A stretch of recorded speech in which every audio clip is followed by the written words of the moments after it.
All right, what's going on, everybody? We are back, and I'm joined with Linda Arrey. What is going on, man? Hey. I am on your show. We've been planning to do this for a long time, so I am just glad that we are finally here. I'm so glad we have you on. You have been one of the biggest advocates. Anything I'm doing personally, with my family, professionally, all of that stuff, I know that I can pick up the phone and call you. And I just got to say, I appreciate you for that. You have no idea how much it means to me. Iron sharpens iron, right? I know you would do the same for me. You know, that give and take mutualistic relationship. So I appreciate you. I think everybody should know you, but for those who don't know you, Miss Linda Arrey, she is a captain in the United States Air Force. She is a nonprofit consultant, an international speaker, a published author. She wrote her first book, Memoirs of a Working Mother, Fighting for Balance, Managing Expectation, and Channeling Love. And ma'am, I got to stop right there because my wife and I, we have been reading your book. We have been reading your book for at least like the last 2 or 3 months. We have been going back and forth through books, and as a husband, you have helped me grow and understand my wife in such a deeper sense. It's easy to say, I understand my wife. I know how to communicate. I know what she's going through.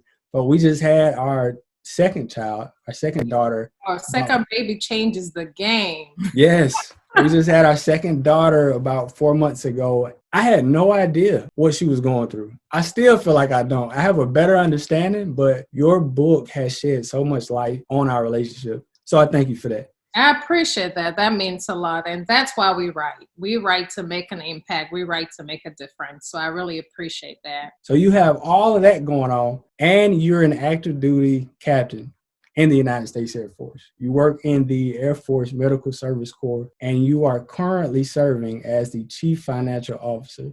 How are you doing all of this stuff, ma'am? How? I say 2 things, God and a supportive husband. Your tribe is so important. And my tribe is way beyond my husband. He's the backbone of that tribe. My tribe is people like you that I can call. So having a supportive tribe and the right team really makes a difference. So in life, it's impossible to do life alone.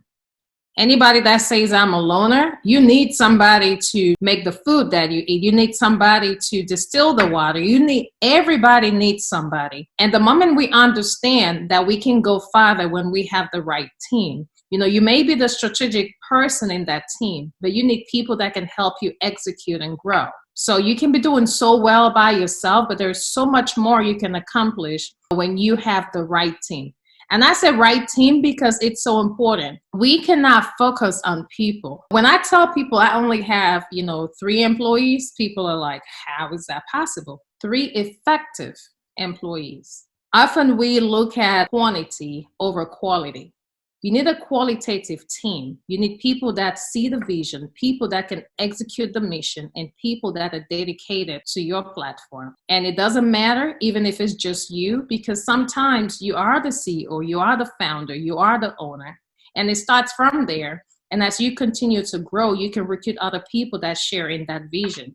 But it's so important to know when to pivot. It's so important to know when to expand. Because a lot of times we are so scared about spending money to employ people, to recruit people, and we lose sight in making more money because you're scared. People are scared of payroll, but do you know how much a great team can do, how further they can take your vision if you just bring in more people that can actually execute? It also takes training because they got to see your vision. You can't just bring in the wrong people that are not properly trained. I say you got to train them to feel it. They got to feel it to believe it. So, and it takes, you also have to know how to train and delegate. For me, delegation is something I suffered from for a long time. I always felt like, oh, nobody can do it like I do it. Well, nobody can do it like I do it, but I can instill my values into somebody and they can execute it like I would. It takes a lot of prayer. It really takes God. Because some days, the life of an entrepreneur, it's not easy. And you really got to be a believer. You got to be a believer, not just in yourself, but in your vision, in the people around you, and most importantly, in the Almighty. Because on those days that you cannot wake up, on those days that you think you just recruited 10 new clients, and you wake up in the morning and you have 9 bounce checks, on those days where you feel you have a plan all laid out and things just don't go as planned, that's when, you need faith. And my husband, he is such a backbone. He makes me be better. He lets me soar like the eagle that I am. He really steps in as a parent, as a husband, and just make sure that my light shines and I can go out there, conquer, just be the woman that God designed for me to be. So I'm very appreciative of the man that God blessed for me to do life with. Memoirs of a Working Mother, Fighting for Balance, Managing Expectations, and Channeling Love. What prompted you to write this amazing book, ma'am? Thank you. So I've always wanted to write a book. I'm an entrepreneur at heart, and I wanted to write a book about business. Let me write a book that would teach women how to have financial flexibility by having multiple sources of income. I really believe finance is not the most important thing in marriages and relationships. It is not the most important thing. However, financial stability brings about flexibility. So it's so important that we, as women or men, we don't rely on one source of income. Look at what's going on in the world right now. There are almost 22 billion people that are out of work. In that number, a vast amount relied on that single source of income.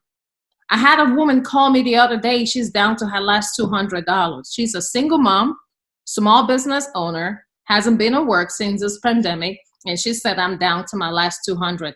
Do I make the decision to pay for food or turn on the light? So times like this reiterates the fact that we cannot rely on a single source of income, especially like you and I. We're officers in the military. We earn an income that we can utilize to invest in other places and reinvent ourselves, right? And so does anybody.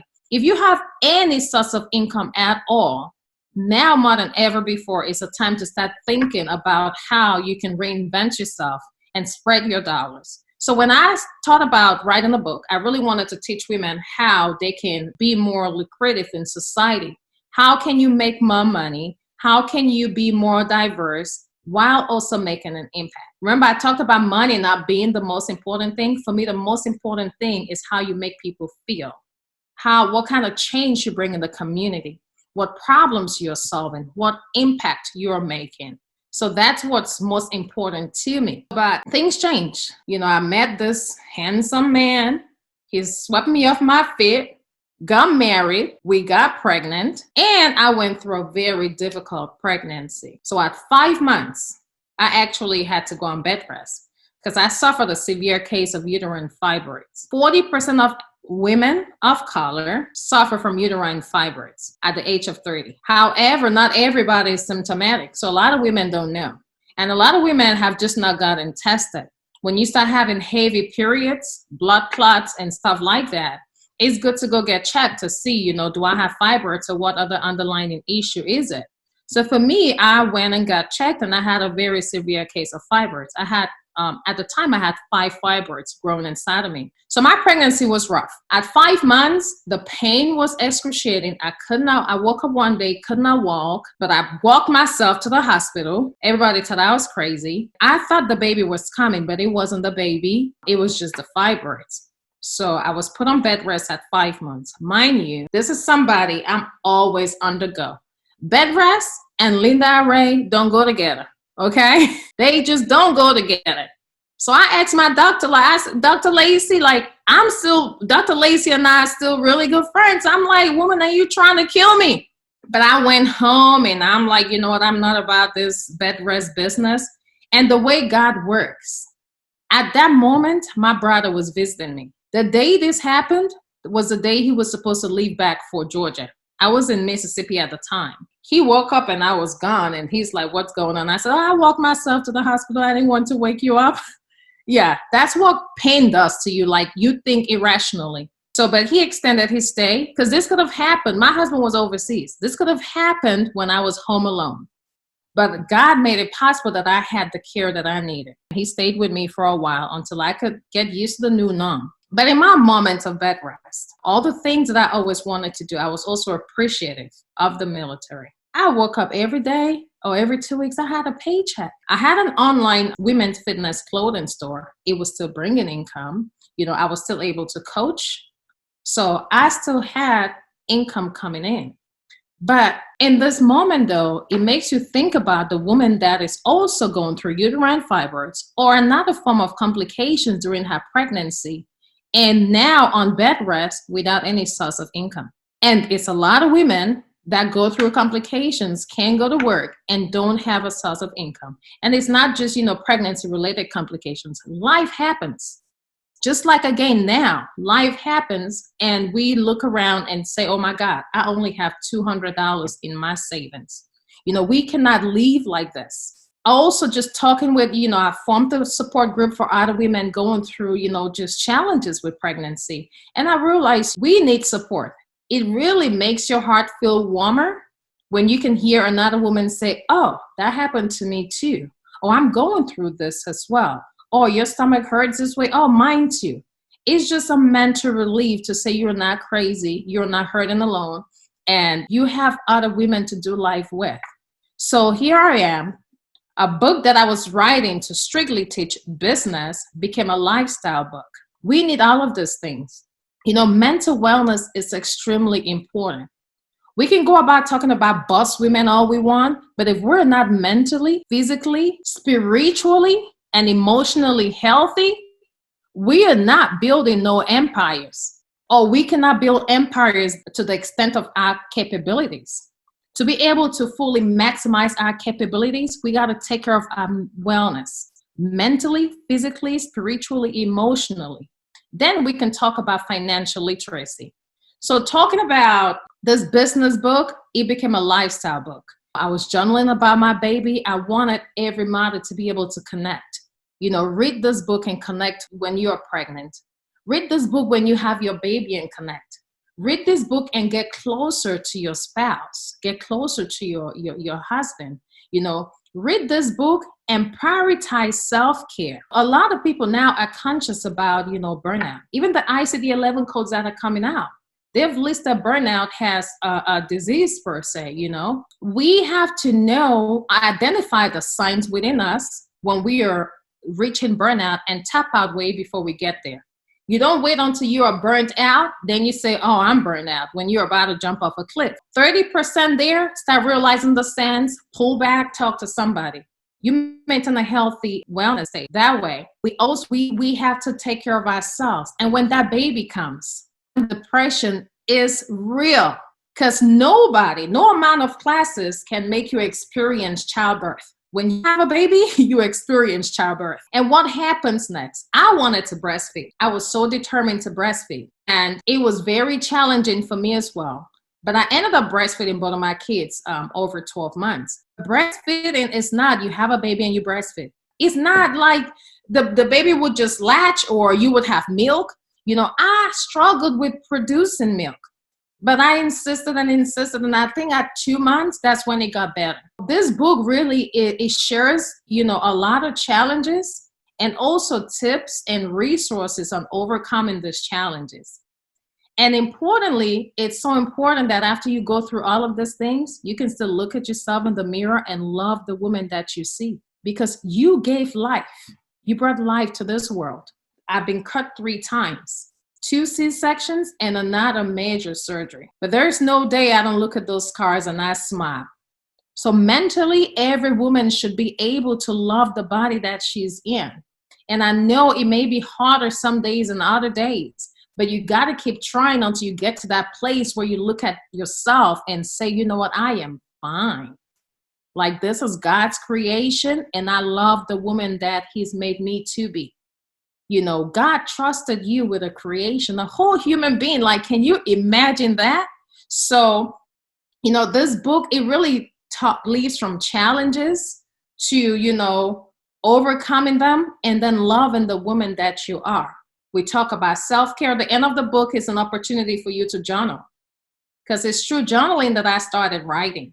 So I want every woman, even if you don't want to write a book, just journal. It's a mental relief. It helps you better communicate. And also this book really, as I said, it really is to help women strengthen their relationships. Whether it's with your children, with your spouses, with your loved ones. And I can agree with you wholeheartedly when it comes to that negative body image. Yeah. Around postpartum, I'll say 2 months, my wife was like, man, I got to get back in shape. Yeah. And reading your book provided me with the perfect answer for her. Babe, it took you 9 months to make that baby. Give yourself 9 months before you even consider like hitting that gym. Just give yourself some time. And just by reading your book, I provided her with light. And I can show her love and just that dedication and commitment that you talked about in it. Yeah, It's amazing. Because we live in a socially and technology driven world. You see all these celebrities, they have a baby and 1 week later they snap back, because during the delivery process they go through abdominoplasty and do all kinds of surgeries. So we cannot, you and me, go compare to that. No, they did not snap back. They didn't snap back after a week. Because I was seeing you were not working out. You were not doing it. No, you did not snap back. So stop bringing this false image to a normal woman like myself that doesn't want to go through all those procedures and doesn't believe in the woman that she is. So we need to start showing real images of real women, so more real women can feel comfortable about the skin that they are in. But I must add too, though, don't take childbearing to transform into laziness. There should be a time limit where you tap out and say, listen, I got to get back on the treadmill. I shouldn't see you 5 years later and you're like, I had a baby. And I say, I always did, but you said 5. No. So you got it. It's not to be lazy. So again, everything has, you can't exaggerate everything, right? So give yourself a time limit. Work gradually towards it, but give yourself a time limit. And when it comes to the book, you said you're an entrepreneur at heart and you always wanted to write a book on business. But not only did you write the book, you created the business. And your business is called Women in Leadership Development and Empowerment. So you are such a role model to so many people within that organization and external to it. How does it feel to become the leader and the businesswoman that you have become? So Women in Leadership is not the business. So I'm the founder, but it's a charity. So the business is Linda Arrey Consulting. With WILD, because Women in Leadership Development and Empowerment, we do business as WILD, just because we're wild women. And, it's easier and, more fancy to say WILD than, everything. But it's a whole platform with different layers, right? I did pageants growing up. And when I got into the pageant business, I thought, oh my God, go wear pretty clothes and go hang out with pretty women, win a crown, maybe not win a crown, and come out and make a lot of friends. No, that was not the case. That wasn't my experience.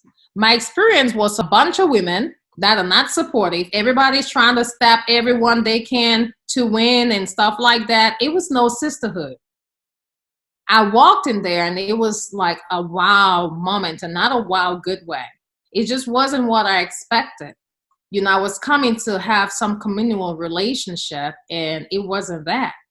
So I'm saying, as women, how can we have 22 beautiful women, educated women in a room, and nobody is reaching out to put another woman's zipper up and she's about to get on stage? That's just not the kind of culture we should be creating. So that's how the charity came about. It was a platform where these beautiful, smart, intelligent women can come together, bring their skill sets, their knowledge, their resources to better each other, and then take all of that information and invest it back in our community. So it's a membership-based organization of professional women.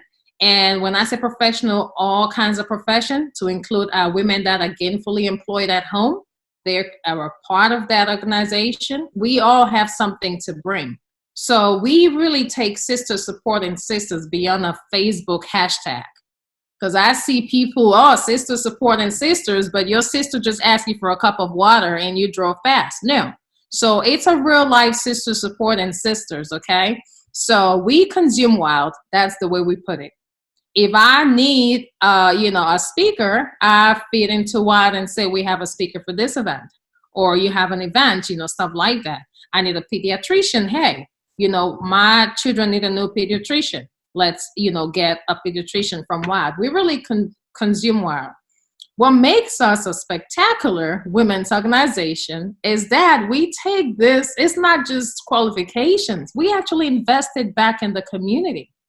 So we do a lot of, workshops. One thing we did this year that I really like, is probably one of the best close to my heart right now, is our Give Mom a Break Day initiative, where we take mothers one day just for mothers. It's a free community event. We took them to Harvest Ridge Winery. We provided food. We provided massages. We had manicurists do their nails. We had a nutritionist come in. I taught a time management workshop. We had fitness instructors come and do like quick 15-minute stuff that you can do, stay healthy and be out the door. We did guided meditation. We shopped, and these women had one goal: to relax. Like, I need you to leave your kids at home, forget about the husband, just come, and I'm tasking you today, you relax. So and we plan on doing this twice a year, at the beginning of the year so they can recharge, and at the end of the year so they can recoup and prepare for the next year. That's one of the things that we do. We also host the Women's Wellness and Business Conference, and it's based off of the 4 pillars that I mentioned earlier: mental wellness, physical wellness, spiritual wellness, and financial literacy. And I always put financial literacy at the end because, as I said, we got to be whole, take care of our wellness, then we can make money. We do so many workshops for women in schools, and we do a lot of humanitarian work back in third world countries. Some of the things we do here as well for our homeless community, we do like Fit the Homeless drives for our homeless people. And for this coronavirus pandemic, we are doing a COVID-19 support campaign that we launched a month ago.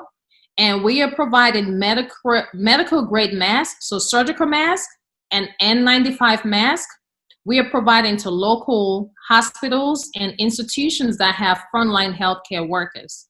And we took that a step further, and also individuals that work with the homeless community and pregnant women can also reach out to us for medical grade masks. We've given to a lot of institutions here in Delaware. We've actually mailed masks out to other institutions that have a need, because a lot of them contact us and say, we don't have surgical masks, we don't have N95 masks, and so we've been able to do that. We actually have a campaign going on right now on Facebook. You can look it up if you want to support. And if you know somebody that needs surgical mask or N95 mask, they can go on our website. That information is there to apply and get into the program. So we want to take care of our frontline healthcare workers by making sure they have the right PPE that is needed to prevent this pandemic from spreading. So those are some of the things that the charity does. The business as a whole, the Linda Arrey brand, you mentioned the Nonprofit Institute, that's part of the brand. And this is really an institution for those that want to start or grow their nonprofits. We take your idea from concept to a full functioning nonprofit organization in 8 weeks. I know with the coronavirus going on now, there are some delays in getting the 501Cs, but the process is still going. People think getting the 501C that's it, that's the end goal. No, that's when the work starts. We just have a guarantee that we get it for you. And, before this COVID-19, it was 30 days from when we submit your paperwork. We have had 100% guarantee. We're having some delays right now, but still 100% guarantee that you will get your 501C. However, we take it a step further.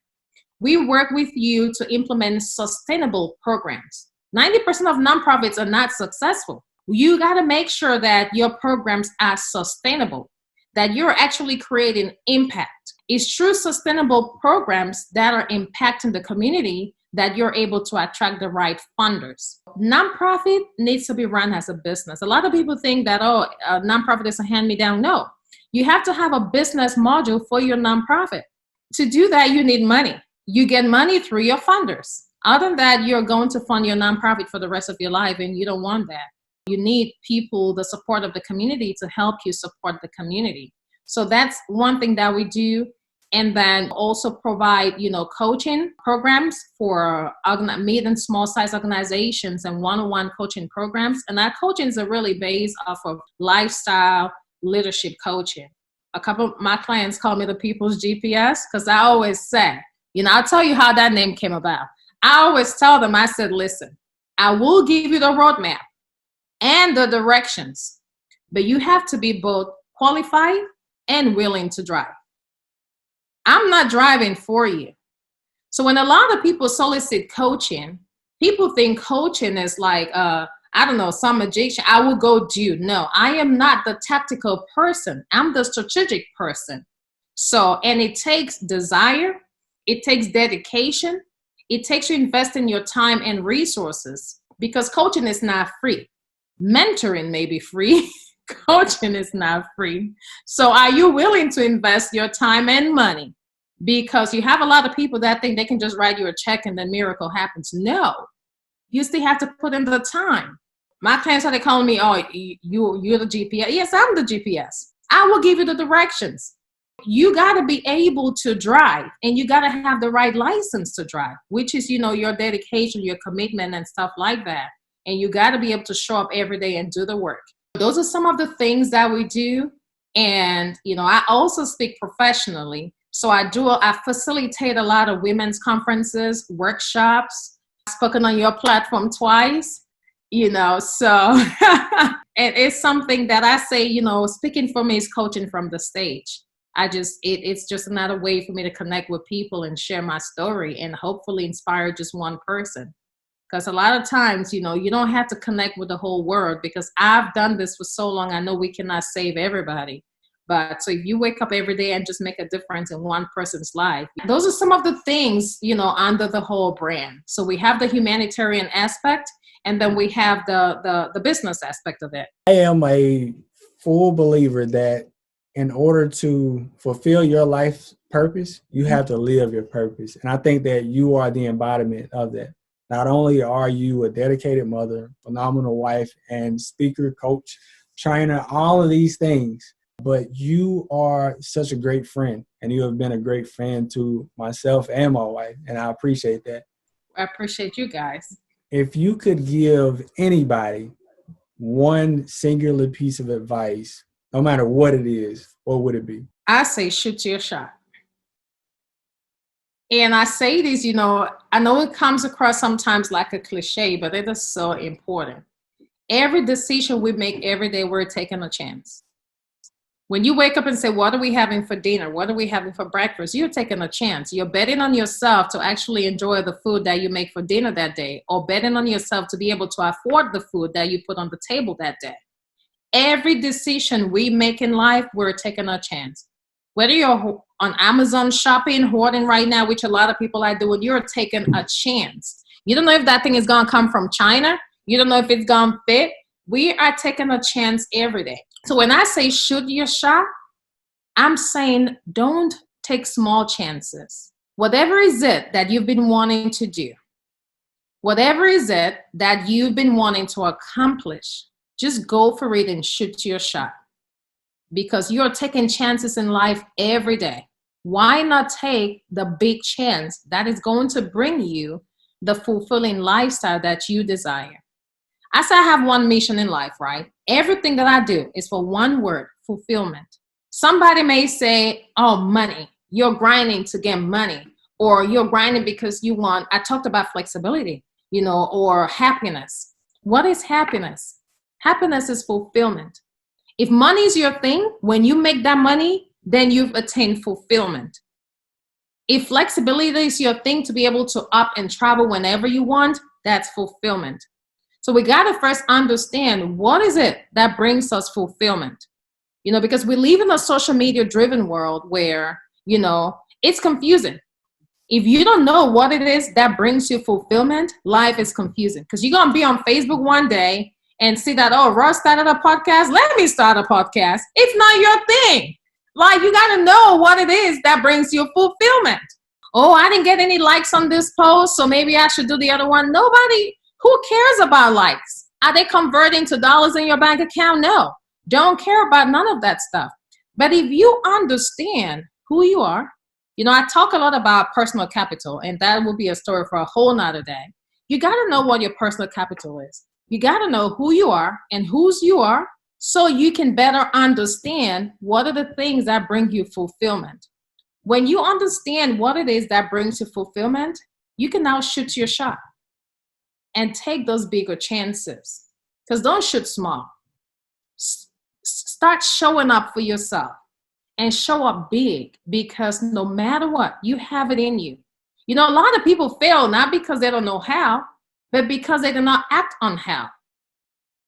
People have all these dreams that they keep dreaming and never execute. You know, I know, people are scared, like, will people believe me? Will people buy my stuff? Will people listen to the podcast? People have these conversations in their head, but guess what? It's only in your head. I need you to get out of your head and execute. Shoot your shot. And what's the worst that can happen? Okay, people don't buy the stuff. Then at least now you know and you can reinvent yourself. But you would never know if you don't get out of your head and just shoot your shot. Take a chance on you. You can drop the mic on that. Like, you just politely put the mic down and walk off. I'm so tired of people just like, oh, you know what? My friends are not supporting me. No. Human beings, we're selfish by nature. People love successful people, period. When you get to a certain level of success, you start seeing those people that you were probably high school mate with. You don't even remember their names, and people are inboxing you. People want to associate themselves with you. So you don't have to wait on people. Just keep shooting your shot. Just keep doing you and reinventing yourself. Keep showing up for yourself. And the people that believe in you would align themselves along the way and accompany you on that journey. And this makes me remember one thing as well. Not everybody is going to follow you into your season of greatness. That is so important, because we are so about people driven. You cannot rely for everybody to accompany you into your season of greatness. And I talk again about qualitative tribe over quantitative tribe. You don't need many people to get it done. And sometimes you will look around and it's just you. And that's okay. Act upon it until you can build that team with the right people. Abraham had his people. Lot had his people. They had their cattle, their flock, and everything. They outgrew the space they were in, and their people started fighting with each other. And Abraham, smart guy, what did he say? He told Lot, like, you know what, brother, it's time for us to separate. But what did he do? He did not just go ahead and pick a space. He said, brother, what side of the field would you like to go? And Lot looked around, and you know what? He saw the side that he felt was the great side, and he picked it and said, brother, I'm going to go this way. And Abraham said, okay, so my people will go this way. But what happened in the story is not the separation or the fighting. It's what happened after the separating. It was not until Lot and Abraham parted ways that God appeared in front of Abraham and gave him the promised land. So a lot of times you're holding on to people that are actually blocking your way from the blessing that's ahead of you. You got to leave the lots behind, step into the next step so God can bless you with your promised land. So I'm telling you, stop relying on this likes and my best friend supporting me, my sister supporting me. Those are your lots. Life is seasonal. Maybe their season just ended right now.